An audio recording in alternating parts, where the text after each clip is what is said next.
All right, welcome. This is our panel discussion. We have a fancy, formal introduction. Welcome to How Do I Get My Name on That? The Spring 2017 discussion panel sponsored by the OKState University Educational Media and Technology Student Association.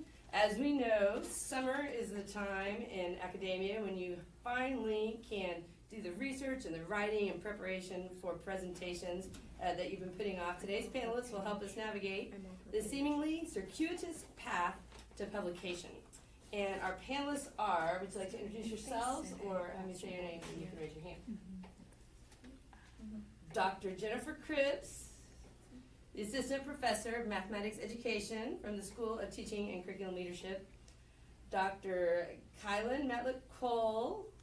Hey, your classes close super fast.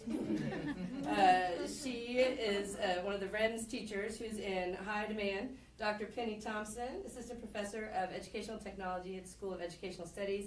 And Dr. Tutalene Asino, Assistant Professor of Educational Technology with the School of Educational Studies. We appreciate you guys taking your time on a beautiful Monday evening to discuss these questions with us. And I think Christina shared with you the questions that we had in mind. So I don't know, we can go down and discuss those questions, or if you have brilliant insights you just would like to share right off the bat. All right, so I'll jump in. How do you know where to publish?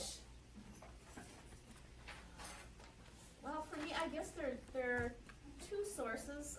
If you Google educational technology journals, you get a couple of results where people have published pretty decent lists. I think University of Indiana, I think, has published a list, and you can get a couple lists of the journals with sometimes with impact factors, and so I use those. And start there, and then you go to the journal and you read their aims and scope and find out what their focus is. My other source of ideas is just what journals do I find myself citing over and over again. Okay. When I'm doing my literature reviews, I notice that computers in education, or computers in human behavior, or educational technology research and development come up over and over again, and that's where my favorite articles come from. So I kind of have that list in my head too of where am I seeing conversations that I would like to be part of. Right. When you talk about impact factor, what does that mean? Oh gosh, I won't answer that question. so that's there's and I don't really know as much as I should about this, but there are people out there who do these calculations of like how often does this article get cited, and how often do articles in this journal get cited? Okay. So as journals are around and publishing good articles that people care about, they kind of start to build a reputation as being a good journal that has good resources, and those things are tracked. And so eventually, when a journal's been around long enough, it starts to have enough numbers to say, oh, it gets cited this. And there's complicated things that go into that. It's, how often does it get cited by people publishing in other journals, or, okay. They look at if it's just somebody citing themselves over and over again, that gets, subtracted or factored in some way. So it's very complicated, but there is data out there kind of showing you which journals are actually having an impact on the research world as far as being cited a lot, and which ones are not. And if a journal has a low impact factor, it could just mean that it's kind of new. Okay. Or it could mean that the field is small. So it isn't. You can't really say a good journal has an impact factor of 2 or whatever, and it's field specific. Okay. But it does give you an idea of how the journals in your field stack up against each other as far as whether that's a journal people look to and cite articles from. Okay. How about the rest of you? How do you decide where to publish? I would say the same exact thing. Those are my 2 points pretty much. I'm in the field of measurement and psychometrics in education. And so there's a pretty good list if you just Google psychometric journals or educational measurement journals. There's a pretty good listing of articles that you can get there, but even using the keywords journal and what your primary topics are in your article that you're writing, would probably give you a good hint. But I kind of had 5 main journals when I started publishing and looking, and then as my research started to develop, I noticed that I started citing some other journals more frequently, and so I started looking into those and realized, oh, this is a really good journal that I should have looked at a long time ago. And so just looking at what you're reading and what you find interesting will probably lead you to that too. Okay. No, it's the same. It's really about who do you want to be in conversation with. Okay. So, and the people who you want to be in conversation with are the same people who you want to be publishing with. Okay. Okay. And what about in math land? Well, in math, I publish in science and math education. They have this a wiki page for math education and this Google Doc that someone made. I think in science education, we pull the journals and look at what they have. Some of them have impact factors. Some of them tell you a little bit about, like a blurb, what's in the actual journal, or the focus of the journal. Sometimes colleagues are really great to get to as well. Like I'll go to colleagues and talk to them about, this is my type of research. Where are some journals that, follow this kind of line? And they might give you some insight. And find out where they're going. Cool. What was that Dr. Stansbury had us do the first night of class? I'm putting you on the spot. Okay, and you look panicked, so I won't ask it. There we go. It was, the 2 definitive ones are Cabell's and Oldest Way. Okay. So those are the 2 places, and they're on the handout. Okay, excellent. And we'll put it in the comments too. Okay. Of the- Those are really good indexed databases that are specifically for that purpose. Okay, good. But Google is our friend and okay to use even when you're fancy PhDs. Well, when I Googled, I found the first list that came up was by University of Indiana. I knew they were good in my field. So I knew I had, I went a little beyond just accepting whatever Google said. I did do a little due diligence on my source Okay. there. Oh, I might also say too, the organization that you're involved in, so I'm part of American Educational Research Association, AERA, and they have journals that are published under their organization. And so if you look on their website, there's often a publication or a journal listing of ones that are published within that organization, so that's usually something. Okay, cool. And the only thing that I would add to the discussion, though, is once you do identify something as being a good journal that you'd like to publish in, you still want to look at the aims and scope of the journal and browse their table of contents, because not every article fits in not every great article fits in every great journal. Okay. Sometimes the focus is just a little, like Internet and Higher Education. It's a good journal, but it's about online learning in higher education, basically. So if you do a study that's with the K-12 population, you're probably not going to send it to Internet and Higher Education because you're out of their scope. Okay. So that's an obvious example. You can't always tell as easily from the title, so you kind of have to poke around and familiarize yourself with the journal a little bit, and try to find a journal where not only the quality matches, but also just the fit. Okay. Cool. Good. How do you know where not to publish?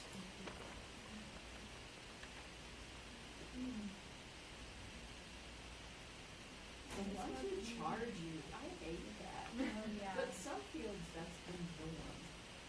Like I know in kinesiology and athletic training and some of those, they all charge for you to publish in their journal. That's not common.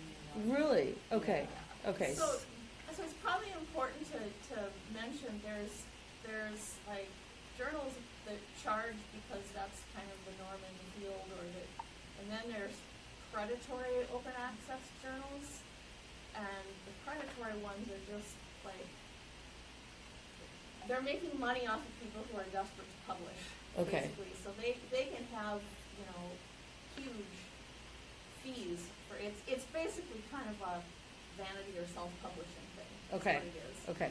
So you want to make sure you don't get sucked into one of those. I'll just give one example. I was working on I was helping a grad student with he had a really small little study that he'd done, and we were kind of trying to figure out how you to do something with this. And I was thinking, it could be like a anecdotal kind of thing with a little bit of data supporting it. Mm-hmm. Got on the, just started Googling. I found a journal that looked like it would be a perfect fit for what he had. And it said it was an open access journal, but it didn't say anything about author fees. So I emailed the editor and I said, your journal looks like a good fit for our paper, but I noticed that it's open, because open access often does have author fees. I'll let Dr. Zeno talk more about open access, but so it's like, I noticed this is open access, but your website doesn't say anything about fees. Can you just tell me if there are author fees and what they are? And I got no response. It's like, okay, we are not submitting there. Wow. Because if you do get into a situation where there's author fees, it should be reasonable fees, and it should be very straightforward upfront. You should know exactly what you're getting into. It should not be hidden. Okay.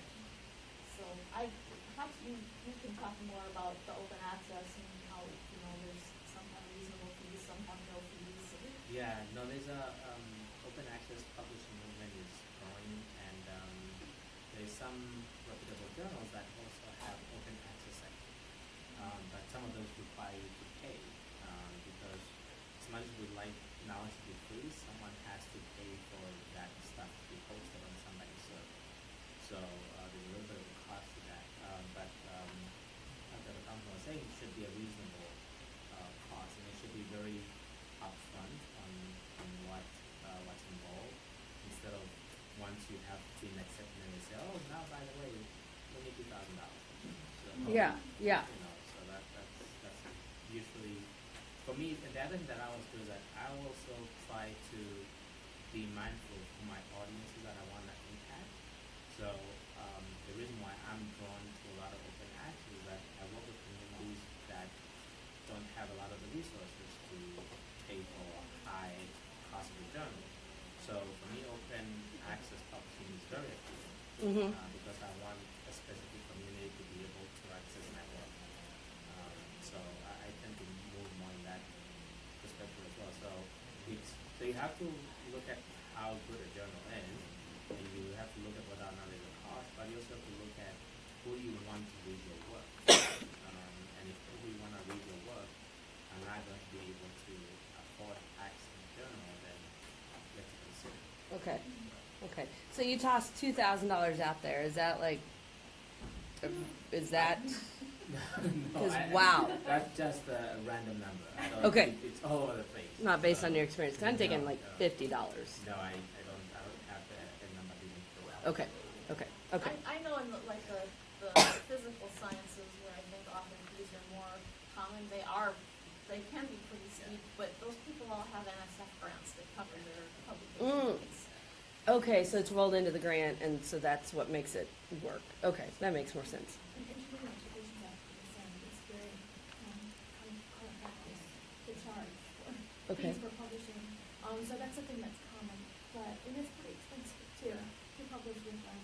Another kind of red flag to me is I look at the publishing record of the journal, and if there's inconsistency in the publishing, then I know there's something maybe not right. Maybe there's shifts in leadership or something's happening. I may want to Okay. consider, because it might be if I submit something, I'm going to pay back 6 months to a year, and I want to consider, do I want it to be out for that long, or then you have to feel that's publishing inconsistent. Okay, and that, you know what, and I don't think we have this question in here later, but once you've submitted an article to one journal, I mean, what is best practice? You don't submit it to anybody else until you've heard back from that journal, so you potentially got your work tied up with someone that's fly by night. Okay, good. Thank you very much for pointing that out. See, this is so helpful. I think some of this thing, you guys just know it, and we obviously don't. So, okay, the next question, should you work collaboratively with someone, and I'm going to guess you're saying no, or going to say yes, because the people who say no probably would not come to a panel. But should you work collaboratively with someone, and how do you work collaboratively at a distance? I say yes and no. I think it's strong if you can have 1 or 2 articles that you're sole author on. Okay. Because it shows that you're able to work independently, you're self-driven, you can do all of the work from step 1 to step N all by yourself. And so that really says a lot about your work and about your abilities. Uh-huh. But also in collaboration, it's good to be diverse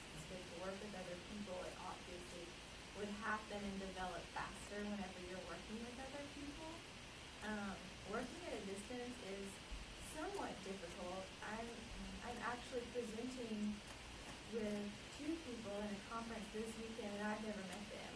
But we've just collaborated through email and phone, and we have the same ideas. And so we would talk maybe once a month, and we would each kind of do our piece and just send manuscripts back and forth and edit.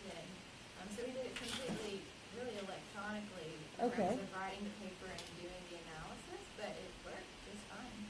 So what did you use Word and just send it back and forth in Word, or did you collaborate in Google Docs? Yeah, Or no. okay. I use Word. That's what I'm most familiar with, and so yeah, we would just send it back and forth and track changes and edits and comments and talk that way. I like Google Docs a lot for collaborative writing, actually. At a certain point, you have to take it out of the Google Doc and get it into Word or something where you can format better. But for hashing out ideas with distant collaborators or even with local collaborators when you can't get together to meet as often as you'd like, I think that it works very well. Okay. So are you able to do real-time editing in Word in the cloud? Not or the way that we're doing it. We didn't do it through cloud or anything. Okay. Because I'm old-fashioned. I work off of the USB stick. Okay. Everything that I do. Well, that's still new-fashioned for a lot of folks. So yeah, I would just save it and send it, and usually save it as a new one, new edits, or edits 2, edits 3, edits 4. Okay. I have a running list of them. Okay. Cool. Yeah, Cool. that's Okay. true. Yeah, I have done that before in the past. But we still, and I think what Yeah. too. So, it just depends on who I'm working with. And sometimes it works really well just with email. Just depends on the colleague. Sometimes we have phone conferences, sometimes we do Skype. It just depends on who I'm working with, Okay. on how it works. Sometimes we meet at conferences and have a whole day and we kind of work together. So it's depends. I prefer to work with people, but I have to agree in our profession, you are sort of required to at least have a few pieces where you're only one writing. Okay. People are not on paper. But I love working with people and writing that and working with students as well. And I have a lot of fun. I tend to use Google Docs to collaborate, and then just use Skype and WhatsApp and Line and all this kind of stuff because my collaborators tend to usually be dispersed across different geographical regions, so I have no option but to work through those platforms. Cool. Any other suggestions? I think it's good on your either to have a good mix of sole author, first author. If you're collaborating and you're always third author, then that shows something too. So you want to Okay. first author on some things and then second, third, or fourth author. Just having a good mix. And I've always heard, if you were in a tenure track university professor position, to make sure that you demonstrate that you can break away from your graduate school mentors.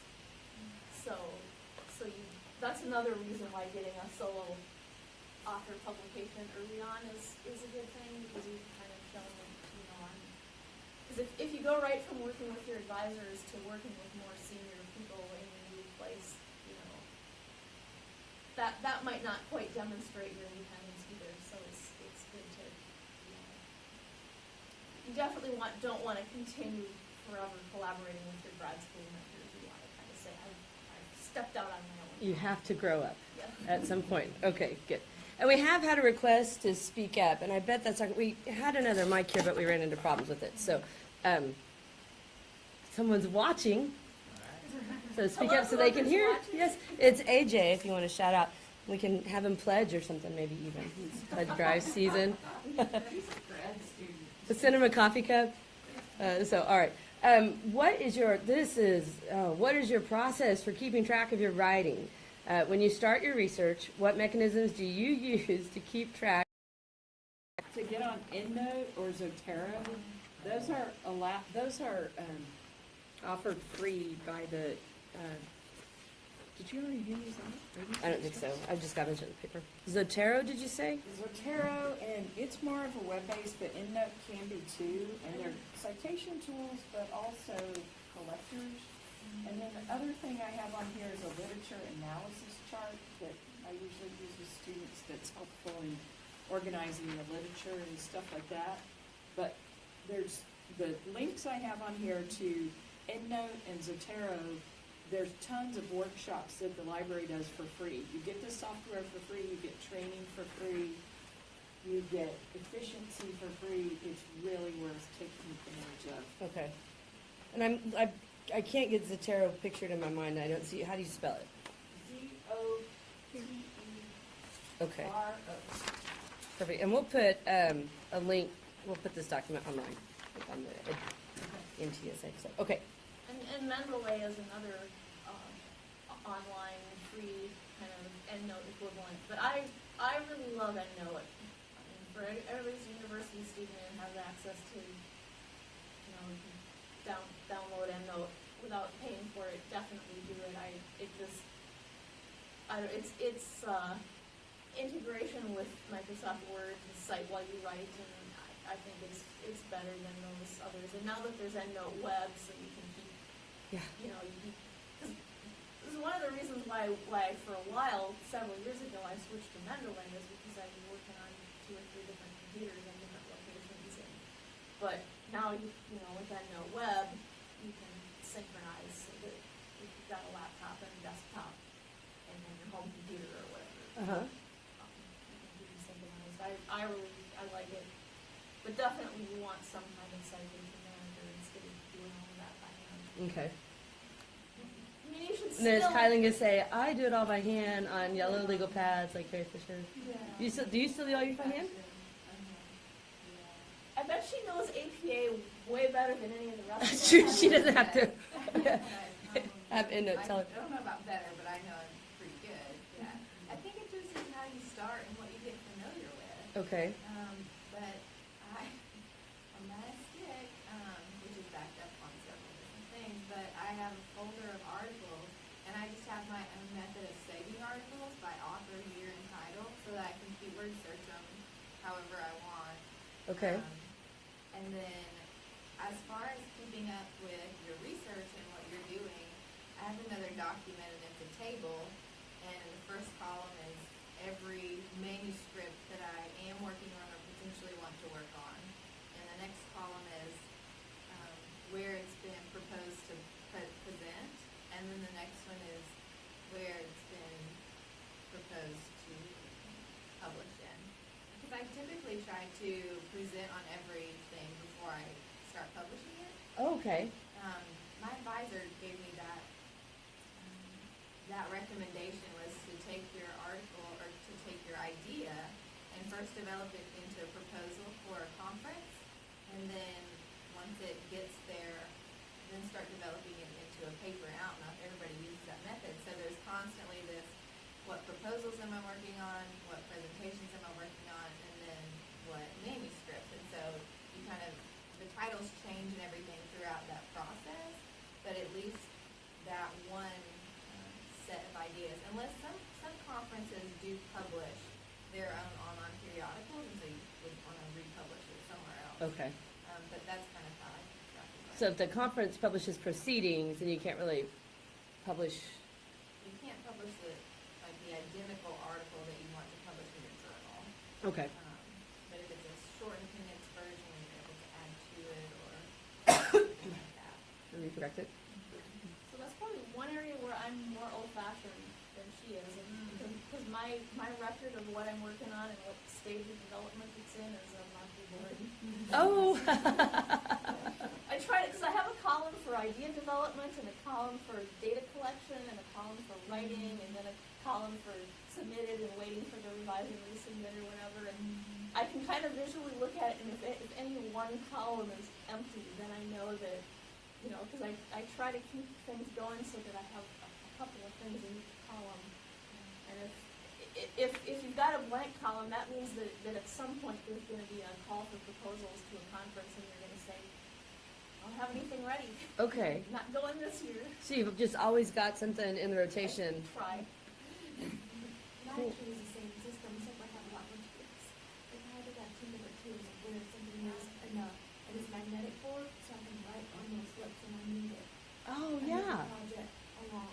Can we come by your office and look at that? Yes. Well, I was wondering if you might be able to send us a snapshot of it, or Sure, do you say snapshot anymore? Actually, I can't take credit for it though, 'cause I think it's the computer that gave me an idea about that, and I borrowed it, and it's really helpful when you know everything's kind of, because it gets confusing sometimes, especially when you're working on people. Yeah. Different universities, and you're trying to figure out, okay, where are we? Do I Mhm. need to follow up with someone about this? It just keeps me on track, and then if I know I'm getting like, I'm not adding right now, getting light somewhere, then I can go back and go, okay, I need to start working on this. Right, and then you know what to think about while you're driving or whatever.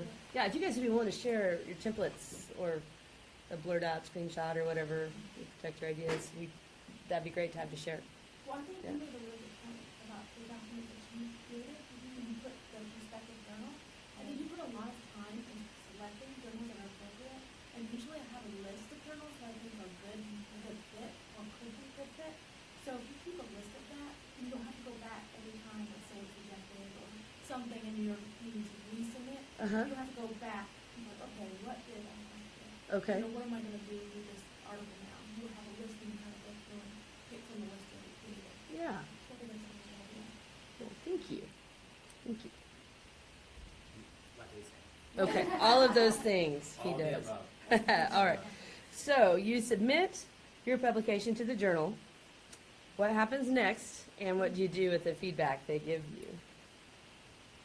You cry. You wait, Yes. you wait. Yeah. Yeah. I mean, usually if it goes past 6 months, then I send a follow-up email and just say, I just wonder where this was in the process. Okay.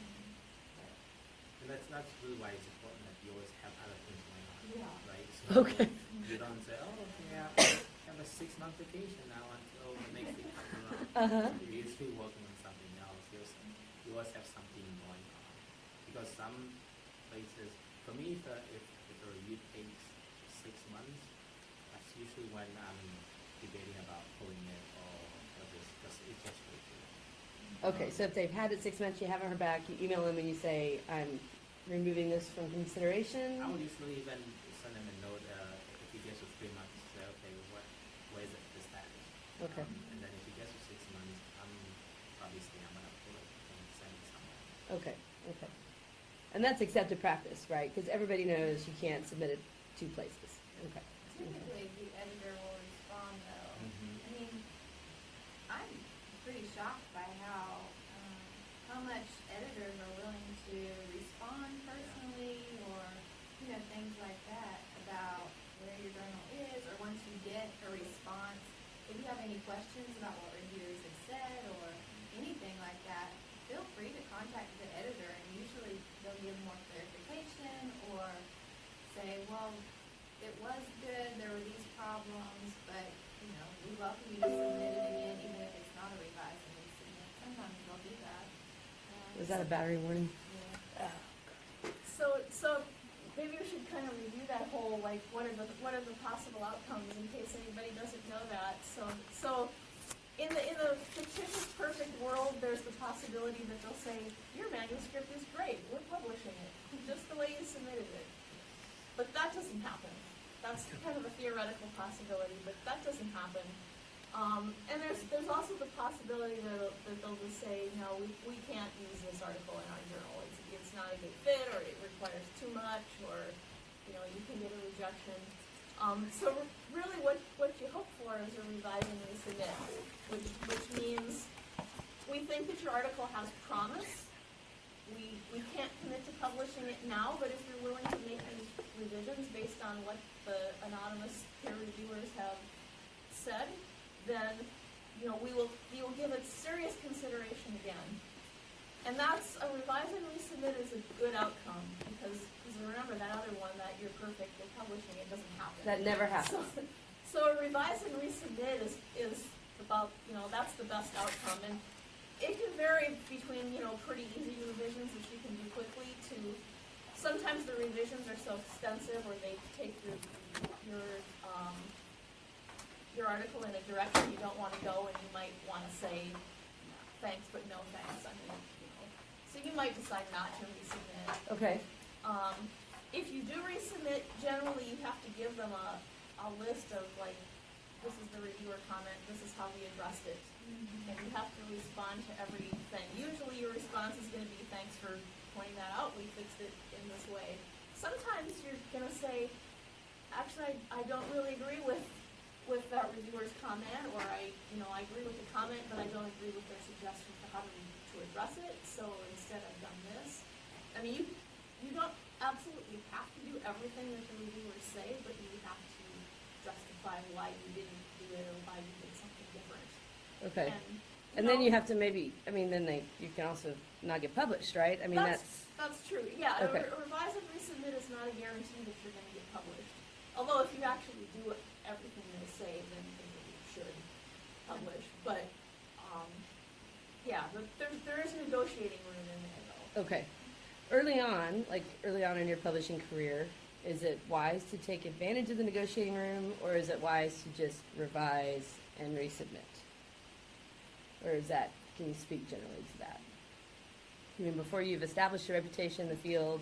Well, and see, so this is all, should be anonymous, right? It's all blind peer review, so they. Oh, they don't know whether you have a reputation or not. So, I mean, obviously the editor knows who they're dealing with, but the reviewers do not know your reputation. Oh, okay.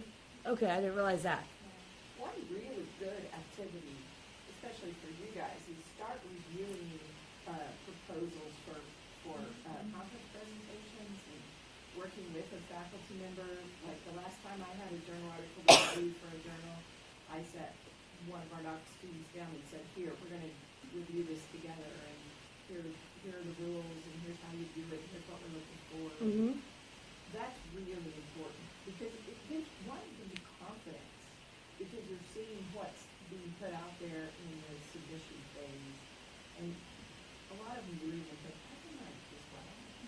Right, so how do you plug into an opportunity like that? Whoever your advisor is helps you. Okay, because you guys are all reviewing stuff for journals, or you know Yeah. someone who is? Okay, so we just have to have the guts to knock on your door and say, can I help you review journal articles? And you will say, yes. Okay, and Take all that's of it. that's for real. Okay, because in my head it feels like, well, it's such a privilege to get to do that, to get to help review journal articles. I'd be reluctant. I'd be reticent about knocking on your door. But if it's more like when my kids come home and say, Mom, can I take out the trash? I'm like, yes. Not that reviewing journal articles is akin to taking out the trash, but you're that happy to have some help with it. Okay. And now with some conferences, I guess I'm not sure, some conferences, they would actually accept graduate student reviewers. Okay. So if it's something like AECT, I think you can just get on your system and say, yeah, I'm willing, they'll usually ask you for, I don't know if they always ask you for a CV, or if it's just a little, like, what have you published and what's your education level, so because usually what they'll do then, because everything gets reviewed by more than one person anyway. Mm-hmm. So usually if they have some volunteers who are grad students, they'll just say, well, we need to make sure that, if we're gonna have 3 reviewers, maybe we want 2 of them who've already finished their PhDs, and the third one will be a grad student. Okay. So it's easier to review for conferences than it is journals, I think. In conferences, you can start doing that as a grad student. Journals, it's more likely that you,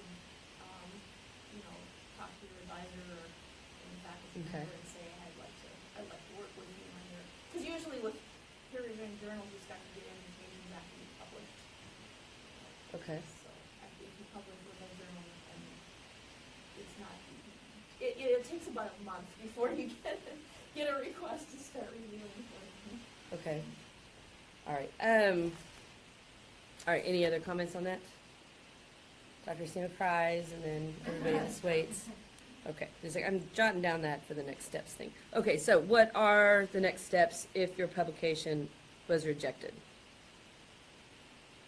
What do you do after you finish crying? Yeah. After you finish crying, Hypothetically, I know none of you have experienced it, but from the people you've heard about. what I heard from people, you can do a variety of things, right? You have a few decisions to make. If you really think that your manuscript is worth publishing, then you go through and start really walking into it. You could go to the extreme and say, yeah, I I kind of see where their feedback comes from, and I don't think this is ready.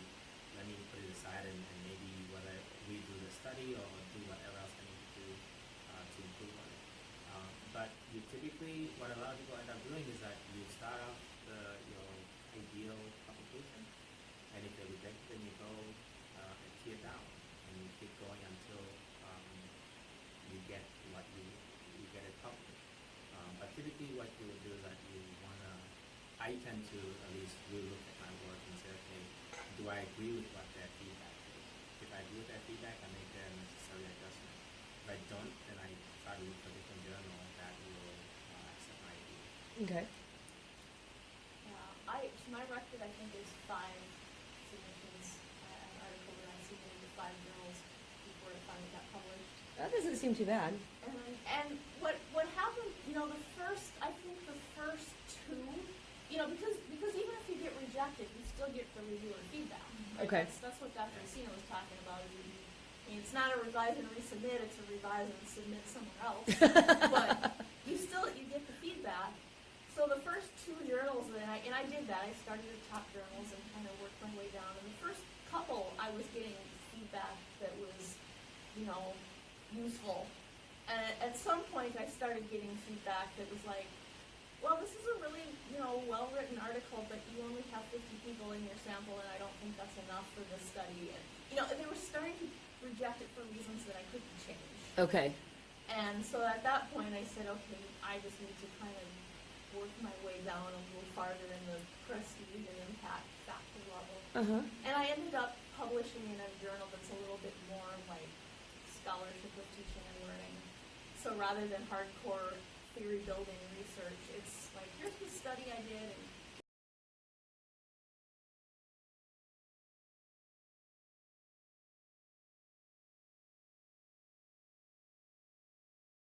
and literature to kind of turn it into recommendations for instructors Okay. in order to target it towards that, more, that the scholarship of teaching and learning is kind of like 1 foot in the research world and 1 foot in the practitioner world. Mm-hmm. So I had to make it, a little more practical. Yeah. Okay. One of the pieces advice I got early on was another faculty member told me, every paper has a home, it's your job to find its home. And that's really encouraged me through. Yeah. Yeah, I've heard that advice too, and I think that's important to keep in mind. You put a lot of work and time into something because you feel it's valuable, and I'm sure other people think it's valuable as well. So just finding the place where it'll be completed and adjusting it when you need to adjust it. Because I always use something and look at reviews and think, how do I need to address it, or maybe it's not really close to that journal, the audience, I don't know, maybe you need to make a change to improve it, but it's valuable, so you find the right Figure out where it goes. Yeah. Good. All right. So talking about, let's see, I wanted us to wrap up by like a quarter after, but talking about an action plan for the summer. What advice, what are you telling your advisees to do research-wise and gearing towards publication over the summer? How are you suggesting they use their time? One thing I would say is always have a schedule. Make some goals and write out the timeline. If you're working with project or team that's been motivated, because you don't want to let your colleagues down, it's harder sometimes when I work by myself, because it's easy to come like, oh, I can skip that. You can't skip, but the colleague is waiting to respond. Uh-huh. So have a schedule. There's some great resources online, like the National Center for Faculty Development and Diversity has writing workshops that's free that people can join. And we have like 14-day writing workshop where you just have accountability online to check in and set goals, and everyone's kind of working toward their own goal. Okay, what was that again? The National Center for Faculty Development and Diversity. Diversity. Okay. And it's open for graduate students and faculty. All right, and I interrupted you. I think you're in the middle of the thought. So. That's it. I mean, I had another book that I'd recommend if you're feeling like you have a writer's block and you feel like you have a lot of barriers that keep you from writing. How to Write a Lot by Sylvia is a really good book. Short, it's easy to read. Hold it up for our friend who's watching. How to Write a Lot. It's Sylvia. Okay. I've loaned it out and purchased this, more than once because I need it. It's a good gift. Whether you attended or not. So no, you cannot borrow her copy. I need to do that. Yeah, I will echo getting other, kind of helping other people hold you accountable. I very strongly recommend writing accountability groups. I try, like once a week, I try to meet in a coffee shop for half a day with Dr. Vogler, who's been my writing partner.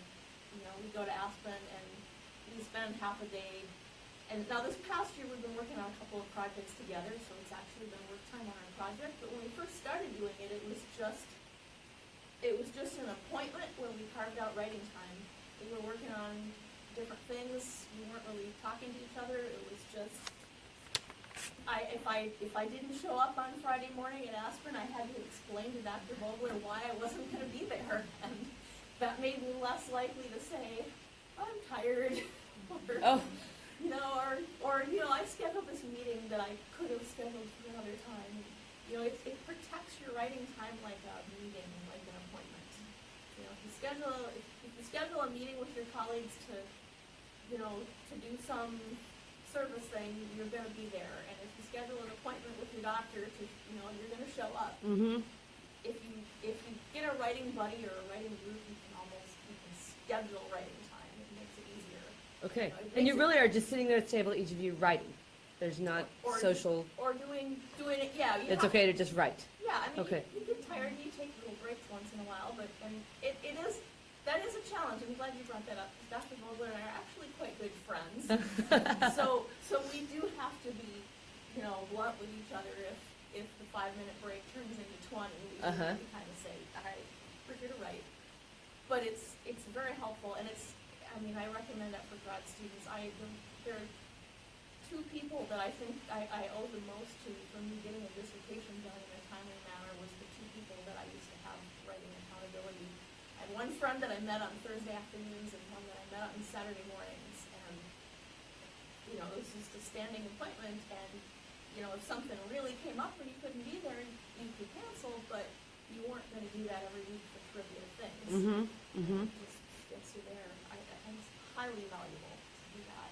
You have to learn where you work best in what settings, because that would not work for me. I can't do a coffee shop. I have to do an office that is by myself, that is quiet. I work best from home when I do research, and I plan teaching most often when I'm on campus office.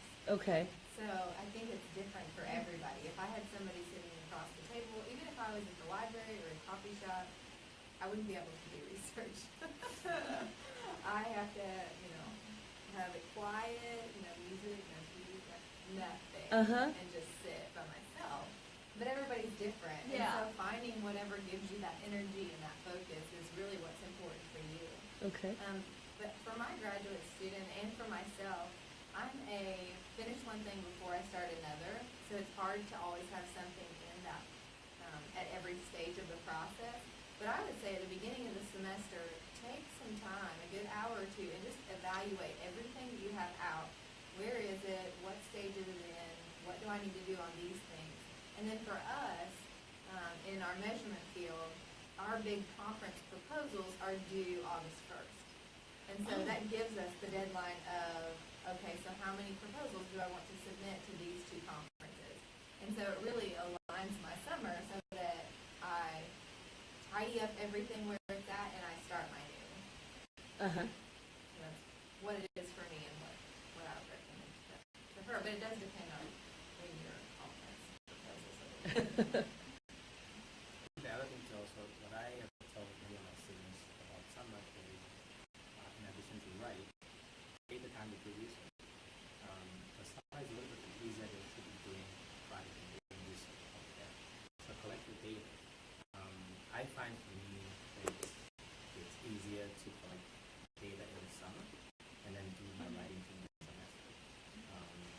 Because you can go off wherever you need to go and collect that data and then come back and work on it. But at the end of the day, whether you're collecting data or write or not, you can at least be doing something that's not that is scholarly. And you can pick up a book in the field and review that. You don't have to always write on something that you're collecting data on. You can review a book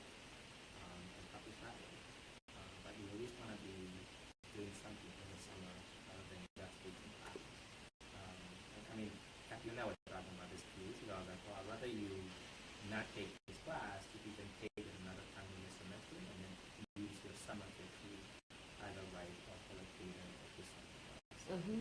Because especially at the PhD level, very few people care how many classes you take, but a lot of people care about what you have researched and written.